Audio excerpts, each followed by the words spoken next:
Hi, and welcome to day 26 of the Dry Jam Plan. How are you getting on? Hope you're doing well.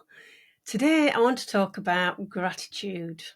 How many times in the day do we say thank you, but we don't actually think about what we're thanking them for and being grateful for? It's just a word that pops out of our mouth. So when was the last time you were grateful for something? And why did you feel grateful? And how did you express your gratitude? Gratitude affects all different areas of our life. It puts a bit of a bounce in our step.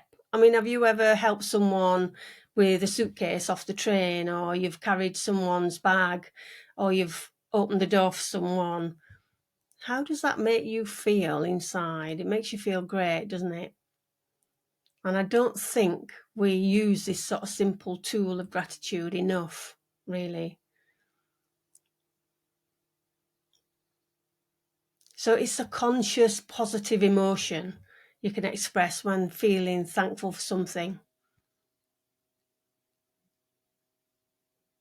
We've all heard or read many definitions of gratitude, but experiencing it at its core does require a conscious effort. It really does. It's like changing your thought patterns and that thought popping in. It's really something that we have to work on. You can get up in the morning and think about 3 things that you're grateful for, or you can do it at the end of the day. I've got a friend, Lucy, who at the end of the day, before she goes to sleep, thinks of 3 things that she's been really grateful for. And that can completely change our mindset.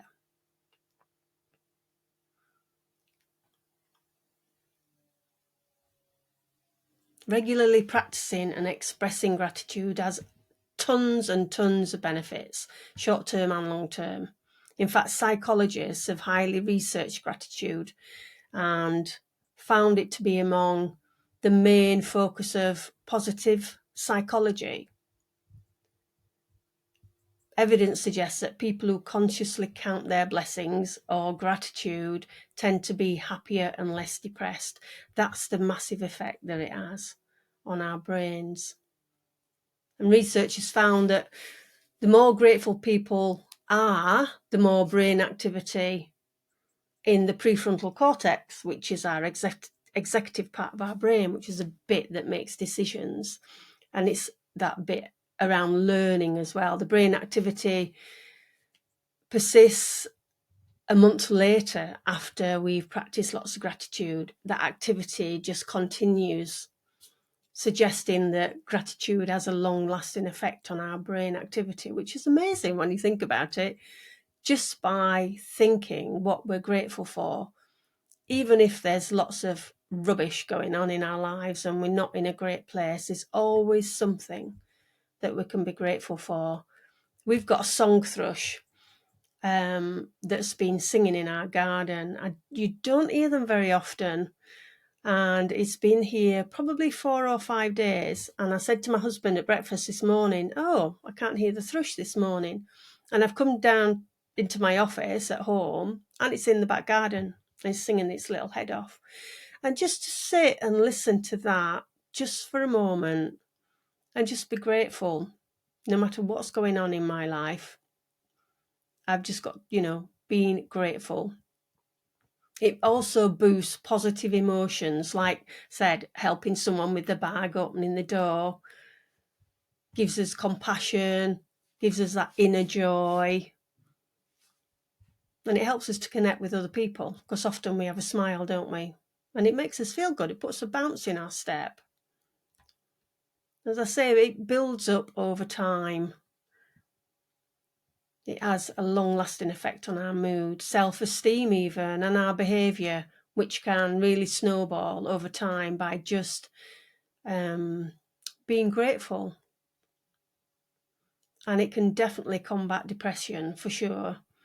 If you're feeling really low, it's really hard to think of something that we're grateful for when we're probably in a dark place.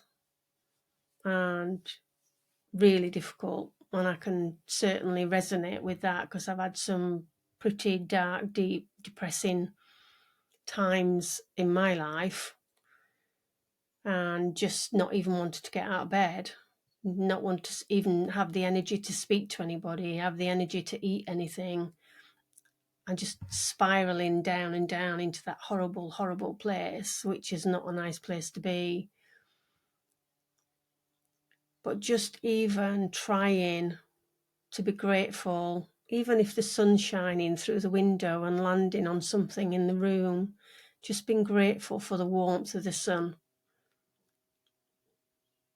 It improves our health for sure.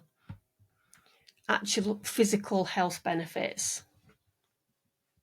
It, as we say, counteracts the negative emotions that we can have. And research has also associated gratitude with a more robust immune system. So even as a physical effect on our immune system, get fewer aches and pains, lower blood pressure, and a better, deeper sleep.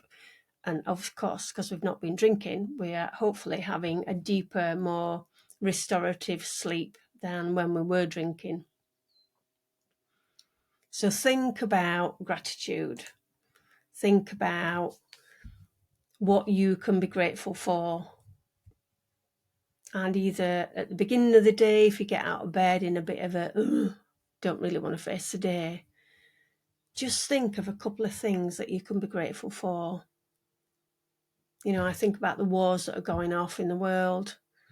I met my friend in London on Wednesday for lunch, an old army pal. And we were just texting each other while she was travelling, and she was just having a bit of a moan about the tubes, the trains, and all the times had changed. And, you know, what's the world coming to, she said at the end of one of her texts. And I know my friend really well. I've known her since 1987. And I just said, let's thank our lucky stars we're not living in Gaza. And she said, too true. So we've just got to be grateful for where we're at the minute. And yeah, you just think of 3 things you're grateful for, just the tiniest little thing, and maybe make it a daily habit. So either do that in the morning or maybe at the end of the day before you go to sleep. And then you can drift off to sleep with those lovely, wonderful, positive emotions. So take care, and I'll see you again tomorrow.